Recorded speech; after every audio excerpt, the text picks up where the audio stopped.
Le 16e sommet de la francophonie a pris fin hier dimanche à Antananarive, à Madagascar. Le Premier ministre Daniel Kablan-Duncan, qui a pris part à ce sommet au nom du président de la République Alassane Ouattara, a regagné Abidjan hier soir. Les populations de la commune d'Abobo et les fonctionnaires de police des commissariats du 13e et du 15e arrondissement de cette commune se sont rencontrés pour échanger et discuter afin d'améliorer leurs relations. On en parle dans cette édition. Et puis François Fillon a remporté très largement la primaire de la droite française pour la présidentielle de 2017 avec un score écrasant de 66,5% des voix au deuxième tour, selon les premiers résultats partiels diffusés hier dimanche soir. Mesdames et messieurs, bienvenue et merci de suivre les informations sur RTI 1. Nous vous le disions dans nos titres, le 16e sommet de la francophonie a pris fin hier dimanche à Antananarive, à Madagascar. Le Premier ministre Daniel Kablan-Duncan, qui a pris part à ce sommet au nom du président de la République Alassane Ouattara, a regagné Abidjan hier soir. Nous vous proposons un extrait de son intervention à son arrivée. Le sommet lui-même a été un sommet très important, beaucoup de participation. Et il faut indiquer qu'il y a une déclaration d'Antananarivo qui a été adoptée et qui aborde un certain nombre de sujets importants, notamment la prospérité partagée et le développement responsable, qui était donc le sujet fondamental à ce niveau. Ont été évoquées les questions du terrorisme, les questions donc, de la jeunesse, les questions de développement féminin. Et disons que comment faire en sorte que la francophonie puisse, disons, se développer et s'agrandir. Nous avons eu à rencontrer une série donc, de pays qui ont souhaité voir la Côte d'Ivoire, notamment le Vietnam, le Liban, l'Égypte, la Pologne, à la fois pour des relations bilatérales renforcées, mais aussi, disons que pour des questions particulières, notamment concernant, disons que la direction générale de l'UNESCO, puisque Mme Boukova va bientôt terminer son mandat. Mais une chose importante à souligner, c'est la réunion organisée par le président François Hollande concernant le dossier donc, de la santé, et où la Côte d'Ivoire était un invité spécial, avec la rencontre avec les bailleurs de fonds tels que Gavi, tels que le Fonds mondial de la santé et donc l'UNIAID, et qui ont permis de passer en revue la façon de renforcer les plateaux médicaux en Afrique, passer donc la prévention en Afrique en matière donc médicale. Il a permis à la Côte d'Ivoire aussi de montrer ce qu'elle est en train de faire ici, notamment avec la CMU. Donc c'était un sommet très important, très utile pour la Côte d'Ivoire. Et disons que les ministres ont beaucoup travaillé pour préparer ces rencontres. Et je crois que la Côte d'Ivoire a joué le rôle qui était le sien. Et cette information, avant de poursuivre cette édition, le procès pour crime contre l'humanité de l'ex-première dame de Côte d'Ivoire, Simone Gbagbo, reprend ce lundi avec ses avocats. Rapprochement de la police nationale des populations ivoiriennes, les populations de la commune d'Abobo et les fonctionnaires de police des commissariats du 13e et du 15e arrondissement de cette commune se sont rencontrés pour échanger et discuter afin d'améliorer leurs relations. C'est une initiative de la direction de la police nationale de l'Union européenne, du PNUD, du programme national de la cohésion sociale. Abou Sanogo. La police nationale se rapproche de la population. Et ce forum organisé par la Direction générale de la police nationale a pour but de créer un cadre d'échange entre population et police et permettre aux communautés de poser toutes leurs préoccupations en matière de sécurité. Et il s'inscrit dans le projet d'appui au renforcement du dialogue socio-sécuritaire en Côte d'Ivoire. Projet qui veut contribuer au renforcement du contrat social entre la police et la population. Il faut aller dans les quartiers. Il faut aller très proche de la population pour qu'ensemble on partage. Parce que souvent il y a des réalités que les gens ne vivent pas, mais plus on discute et ils sont au courant, ils ont l'information. C'est pour ça que nous sommes fait fort de venir ici jusqu'à Bobo. Un forum, ce n'est pas pour venir dire j'ai dit ceci, c'est moi qui ai ça. Non, on cherche des solutions ensemble. Et c'est cela qui est la raison d'être de ce forum. Sur le terrain de la Sogefia dans la commune d'Abobo, chefs de communauté, leaders d'associations de jeunesse et de femmes ont partagé leurs préoccupations avec le directeur général de la police nationale Bredoumbia. Préoccupations qui se résument essentiellement au phénomène des enfants en conflit avec la loi, communément appelé microbe. Nous avons souhaité avoir les autorités policières pour nous aider à régler ce problème. Il faut quand même qu'on propose des solutions à nos autorités policières pour qu'on puisse avancer. Le projet d'appui au renforcement du dialogue socio-sécuritaire a contribué à l'amélioration de la qualité des services de police dans les commissariats bénéficiaires. Il va permettre d'installer des bureaux d'accueil des victimes de violences basées sur le genre et des vulnérables au sein des commissariats et apporter un appui à la réforme du secteur de la sécurité. Autre sujet relatif à la police, le Fonds national de prévoyance de la police nationale a initié une conférence de débat autour du thème « La problématique de l'amélioration de la vie du policier à la retraite ». Objectif, inciter les élèves policiers à préparer leur retraite de leur prise de fonction. Davis Oyo, Franck Quadio. Une conférence sur les dispositions à prendre pour une bonne retraite. Les élèves policiers sont invités par le Fonds de prévoyance de la police nationale à se pencher sur la problématique de la retraite. Notre souci, c'est de faire en sorte que le policier prenne conscience qu'un jour il ira à la retraite et donc il faut qu'il prépare cette retraite. La cible, c'est tous les policiers, mais particulièrement les élèves. Parce que c'est eux qui sortent demain et comme on leur dit que la retraite se prépare dès le jour où tu rentres en fonction, c'est pour cela qu'on a tenu à prendre pour cible principale les élèves de l'École nationale de police. La réinsertion des agents de police à la retraite dans des activités rentables et la prise en charge des veuves et des orphelins. Quelques points évoqués au cours des échanges inscrits dans la célébration des 20 ans de service des fonctionnaires de police de la promotion 96-98, et cela autour d'un panel portant sur la problématique de l'amélioration de la vie du policier à la retraite. Autre information dans cette édition, le Salon des infrastructures routières d'Abidjan a refermé ses portes. La question des routes dégradées et impraticables a été évoquée. Les participants au salon proposent la construction de routes en béton. Plus de détails avec Sylvie Touré. Le béton, une solution économique pour le revêtement des routes. Réduction des nids de poules, résistance au climat, à l'érosion, aux agressions chimiques, les routes et autoroutes en béton sont plus avantageuses selon les experts. Pour les chaussées en asphalte, c'est-à-dire en enrobé, la durée de vie est environ 15 ans. Pourtant, avec les constructions en béton, on peut construire des chaussées qui vont durer 30 ans, 40 ans et voire plus. Un autre avantage, c'est qu'avec les matériaux en béton, après la durée de vie de la chaussée, on peut recycler entièrement le matériau. Route en béton, la matière première, c'est le ciment. Les acteurs se disent prêts à épauler l'État qui a entrepris depuis 2011 un vaste chantier de revêtement et de construction de routes. Nous avons les producteurs expérimentés avec une technologie suffisante. Nous avons les qualités de ciment qu'il faut dans notre pays. Et donc, pour faire cette technologie, ça ne nécessite pas, je dirais, des grands équipements. 280 milliards de francs CFA, c'est la somme que doit lever chaque année le Fonds d'entretien routier pour la remise en l'état du patrimoine routier. Pour le patron du FER, la durabilité des voiries devient une question essentielle. Il faut adopter la stratégie d'entretien qui soit parfaitement mise en adéquation avec ces questions de durabilité.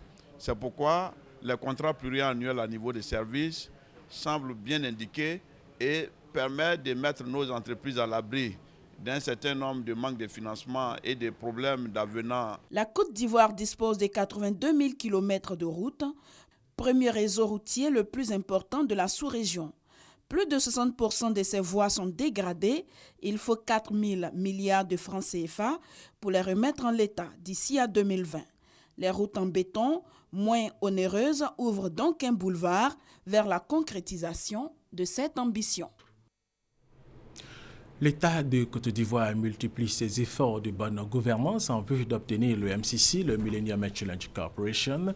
Les dernières initiatives en date, l'installation de comités de lutte contre le racket dans les différentes villes du pays, dont celui de Grand Laou. Traoré Mahama, Abou Sanogo.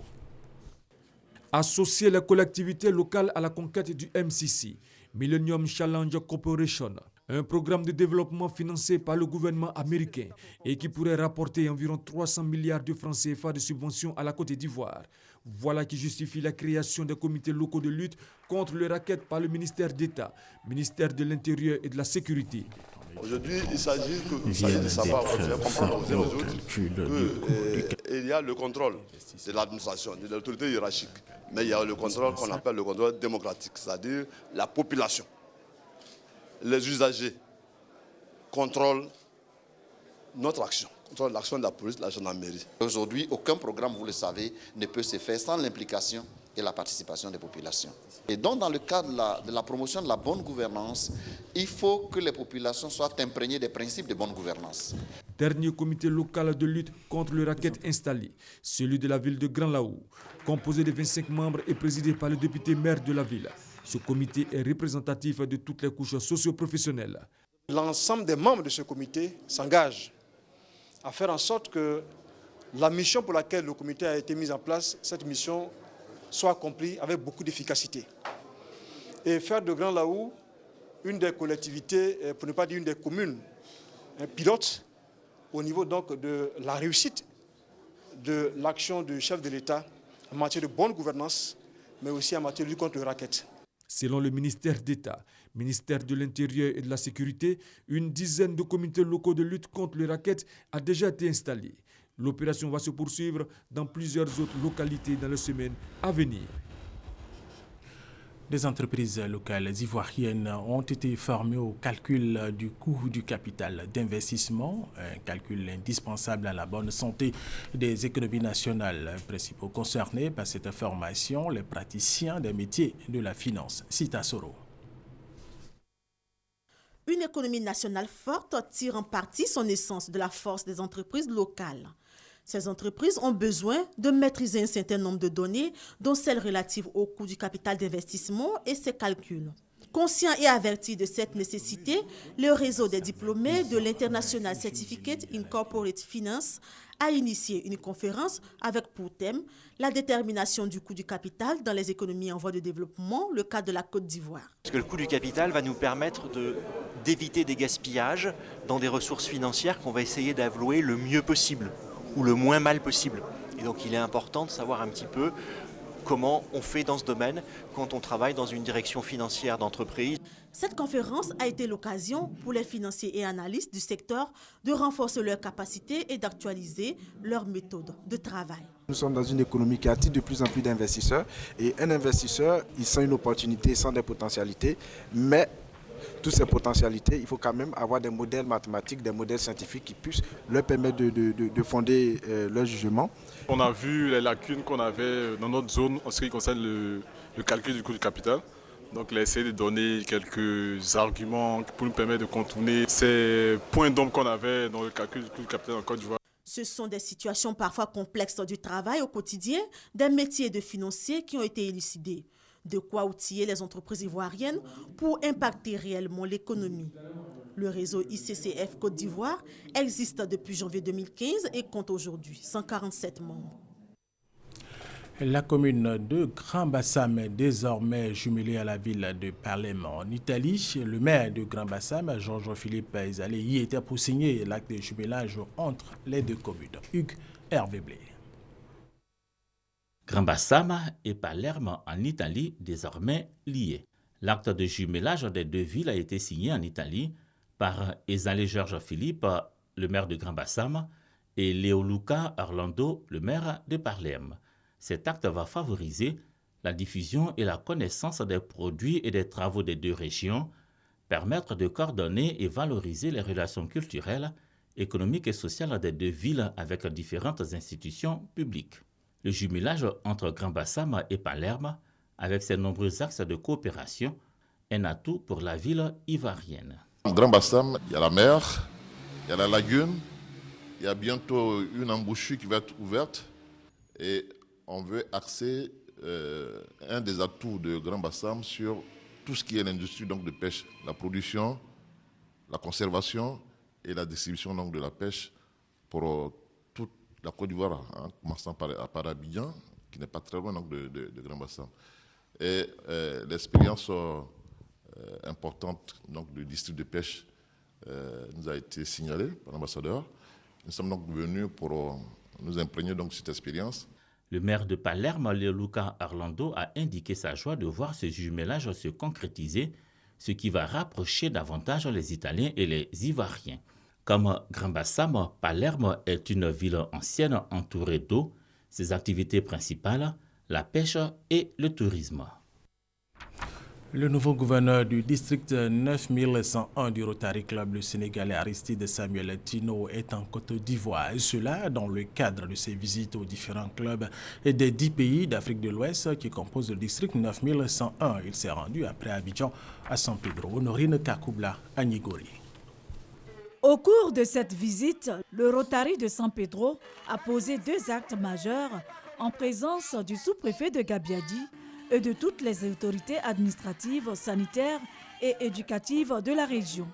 D'abord, dans le souci d'aider les populations de San Pedro à faire face au paludisme et en continuité de la campagne de distribution de moustiquaires imprégnés. Le Rotary Club de San Pedro a offert 200 moustiquaires aux tout-petits de la maternelle. Le Rotary a ensuite procédé à la cérémonie de pose de la première pierre du préau de la maternelle, toujours en présence du gouverneur Aristide Adédiran, gouverneur du district 9101, couvrant une dizaine de pays d'Afrique, dont la Côte d'Ivoire. Aristide Samuel Tino Adédiran a félicité le Rotary Club de San Pedro pour son engagement et sa détermination auprès des populations. Ce préau, estimé à 5 millions de francs CFA, sera achevé cette année même. L'organisation non gouvernementale CARE International vient de lancer le projet Autonomisation de la femme et développement économique. 3000 femmes sont formées dans le district autonome d'Abidjan, dans les régions de Gbek et du Port. Objectif, créer des plateformes de femmes entrepreneurs modèles. 3000 femmes issues des zones rurales et périurbaines des régions de Gbeke, du Poro et du district autonome d'Abidjan formées aux compétences entrepreneuriales pour la création de 40 entreprises féminines.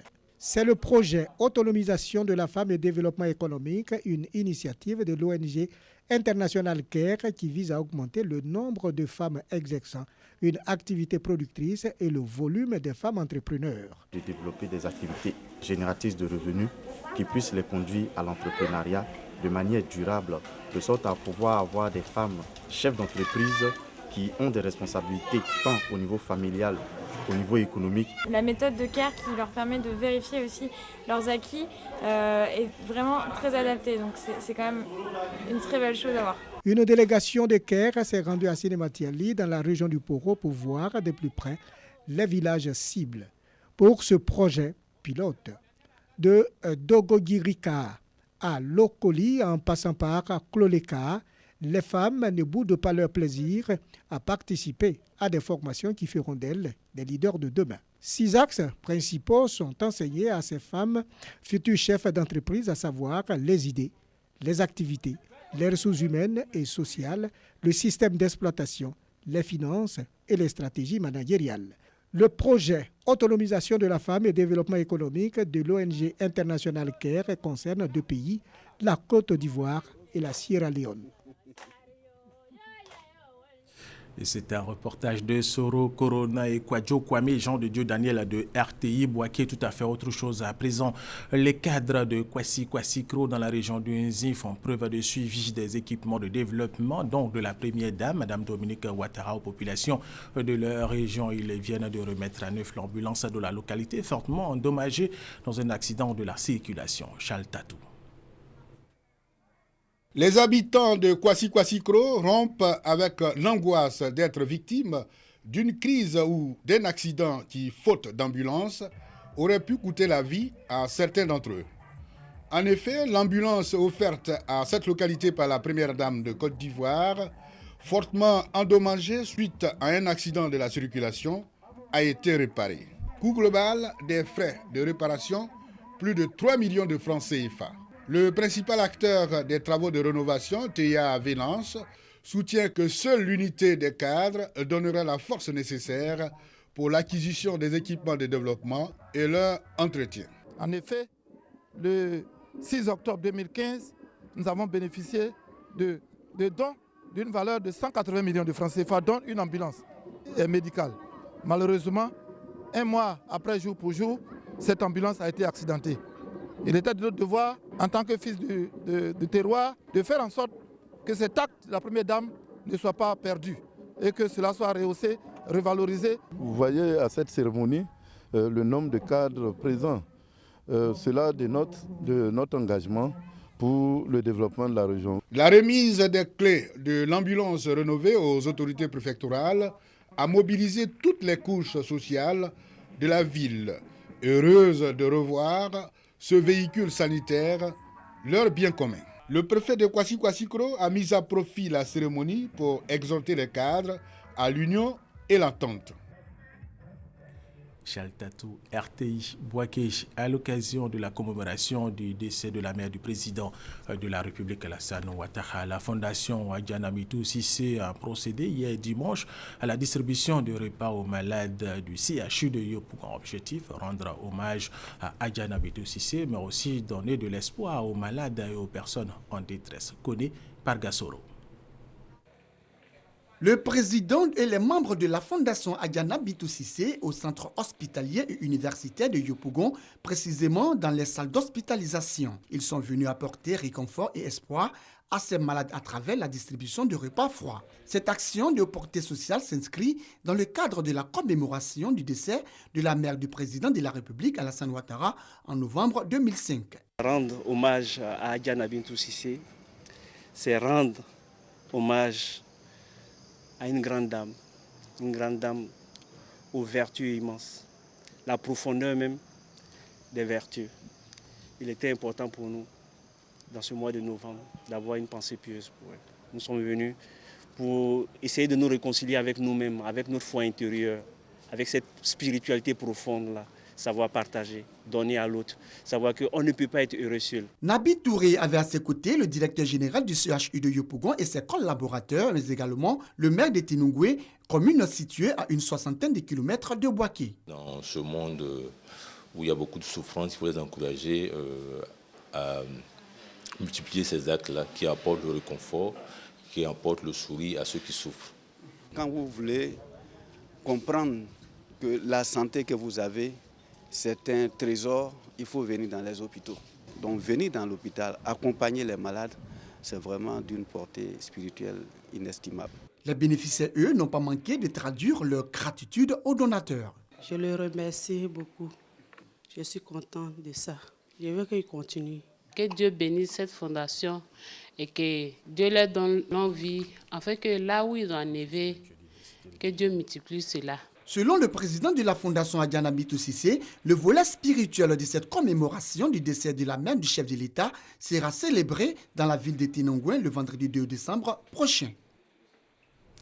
Des projets sur la biodiversité et le développement durable seront financés par le programme multilatéral Sud-Est Plantes Développement Durable.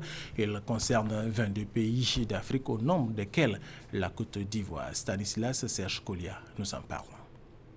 Tout comme d'autres parties du globe, l'Afrique se trouve confrontée depuis quelques années à de nombreuses menaces environnementales. Sa nature se dégrade au fil des jours, le réchauffement climatique gagne en intensité, mettant à mal les ressources naturelles.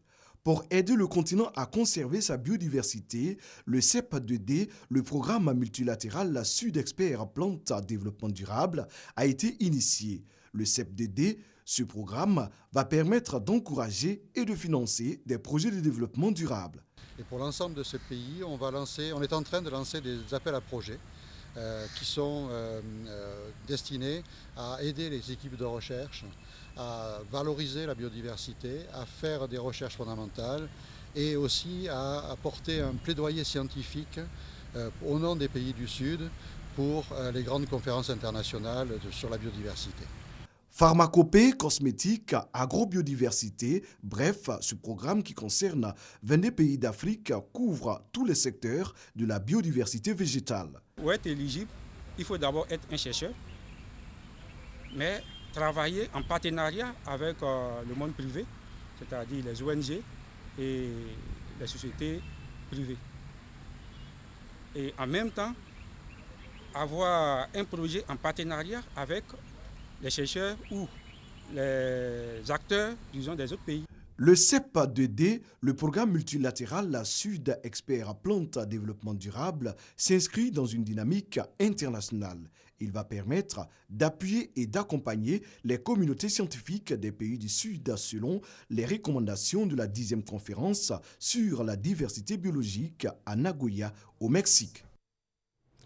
La ministre de l'Enseignement supérieur et de la Recherche scientifique Bakayoko Lihamata a été distinguée par l'Agence universitaire francophone pour son rôle important et le travail abattu au sein de l'AUF, cela à travers la commission régionale d'experts qu'elle a présidée pendant 6 ans. Astou Touré.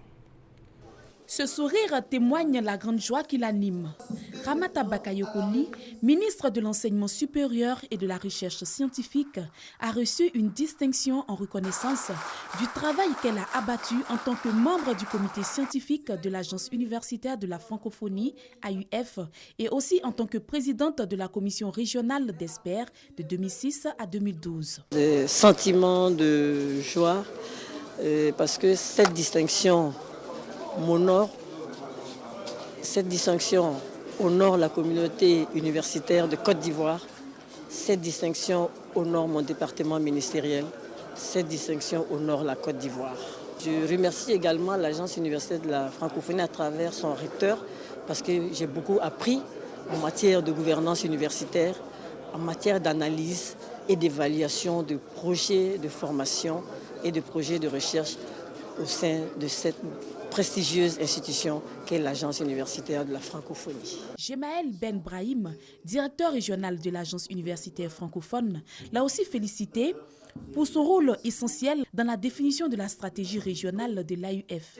À son tour, la ministre a relevé le rôle capital de cette institution dans l'accompagnement des universités, surtout son implication dans le projet d'appui à la modernisation et à la réforme des universités et grandes écoles de Côte d'Ivoire.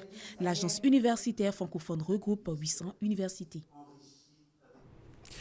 La caravane cinématographique Ivoire Ciné va sillonner pendant plus d'un mois toutes les communes du district d'Abidjan. Objectif, redonner le goût du cinéma aux Ivoiriens. Cita Soro. Hello mon cœur. Comment est-ce? Non, je ne veux pas entendre l'espagnol. Je veux mon mari, mais en français. Il nous manque énormément, Junior et moi. Du 1er décembre 2016 au 8 janvier 2017, Abidjan va abriter la première édition du Ivoire Cinéma Tour, dénommé ICT 2016. Une occasion pour renvoyer les productions cinématographiques vers les populations et repositionner les productions locales. C'est une tournée de projection de films qui nous donnera de déplacer à travers les communes d'Abidjan un chapiteau climatisé de 1200 mètres carrés. Notre mobilisation autour de ce projet cinématographique, le premier du genre, soit vraiment une surprise pour toute l'Afrique. Projection de films grand public, causerie débat, casting, foire et exposition sont autant d'activités qui vont meubler ce festival cinématographique. En collaboration avec le ministère de la Culture et de la Francophonie, ICT 2016 a pour but de promouvoir une activité divertissante, socio-éducative et festive, également créer une plateforme promotionnelle pour l'industrie cinématographique en Côte d'Ivoire. 162 projections sur 12 sites en 24 jours. Ce projet s'inscrit dans le cadre de la relance du cinéma en Côte d'Ivoire, un projet cher à l'industrie du cinéma ivoirien. Nous allons terminer avec cette information. François Fillon, ancien Premier ministre de Nicolas Sarkozy, a remporté très largement la primaire de la droite française pour la présidentielle de 2017, selon les premiers résultats partiels diffusés hier dimanche soir. Après une victoire surprise au premier tour, François Fillon, qui porte un projet économique libéral, a réalisé un score écrasant de 66,5% des voix au deuxième tour. Alain Juppé, son adversaire, l'a félicité pour sa large victoire et lui apporte son soutien pour la présidentielle de 2017. Et c'est la fin de cette édition. Merci de l'avoir suivi. Restez avec nous sur RTI 1.